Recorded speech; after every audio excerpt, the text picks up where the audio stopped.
I'ma just be honest with you guys, man. What this episode is gonna be about is me maturing and taking my spot as the man of my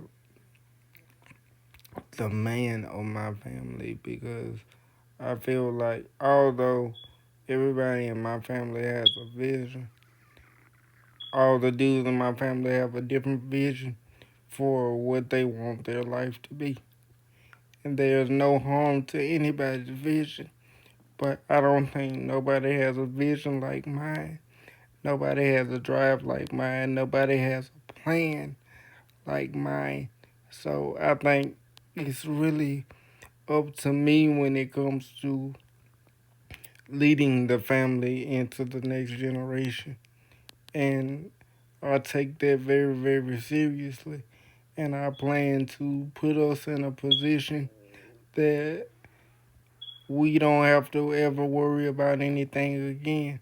And that's my number one most serious thing I'm planning to do. As a son, as a future father, as a future part of my family, I want the future generations to be able to eat today off what I do in my generation.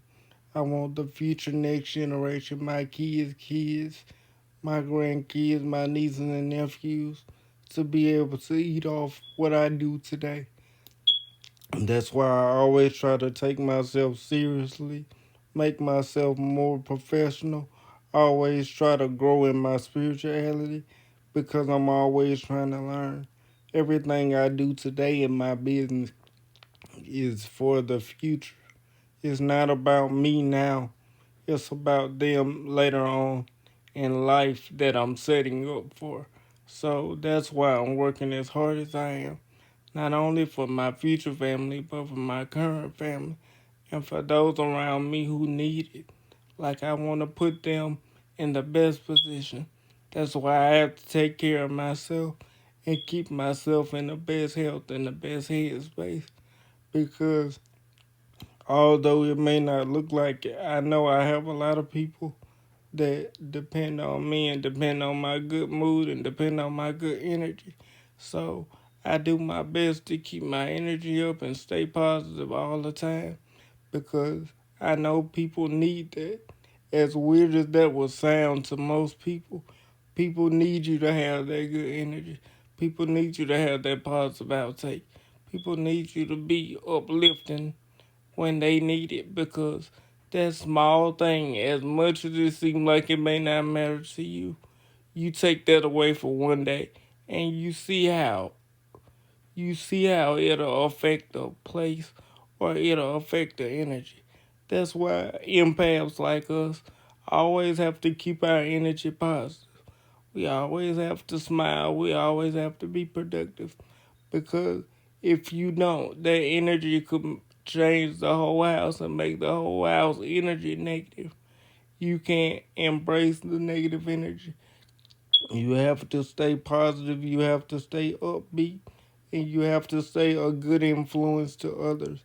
Because if you don't, it will mess up everybody else's energy.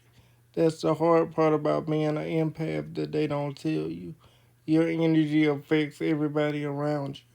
That's why I always try to keep mine light, positive, happy, and jokative because it keeps the whole house light, positive, happy, and jokative. When I'm negative, it makes the whole house feel negative. You have to control and balance your energy and remember to keep it positive. And I just remember that it's a lot more people depending on me and what I do than just me.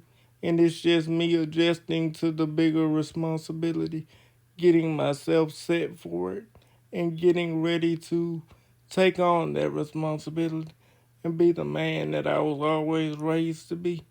That's my number one goal. Just answering the call and amounting to what I know I'm supposed to amount to and getting the most out of my life and my lifetime with what I'm doing today and what I'm going to do in the future. Stepping up to the moment, showing the moment that is not bigger than me. It took me years to get back to the moment, but I got back to it and I'm ready to handle the responsibility of leading us into the next generation and making the effort possible to show the next generation that I'm not only ready, but I can handle it. And I can put us in the next possible greatest chance to change our lives forever. I want the responsibility and I'm looking forward to it. And I just want to assure America and assure the world that God has picked the proper representative and I don't take it lightly.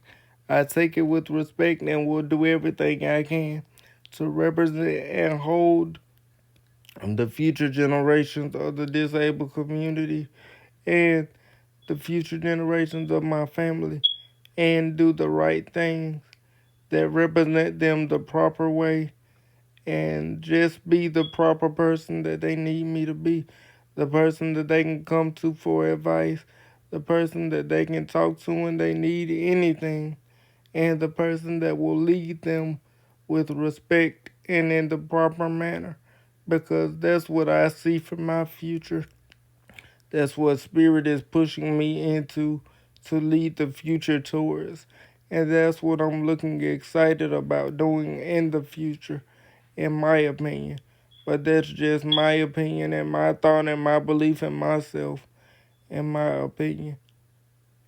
I don't know if anybody else believes that, but that's what I believe for my future. And that's what Spirit is telling me for my future. So that's what I'm getting ready for. Just being the one to make the difference. Somebody has to, but that's just the way I look at life. But that's the end of episode 8 of the In My Opinion podcast. The future plans and future goals section of this podcast. You guys can find it on YouTube and on TikTok so far. We may branch out to other platforms in the future, but that's all we got for now. It'll be dropping in maybe the next 15 minutes. I hope you guys enjoy it, in my opinion. But that's just my opinion, though. And we're coming back with more merch as soon as we can. It's been a little delay. We're sorry about that. But we will be coming out with more merch soon. And that's a promise, in my opinion.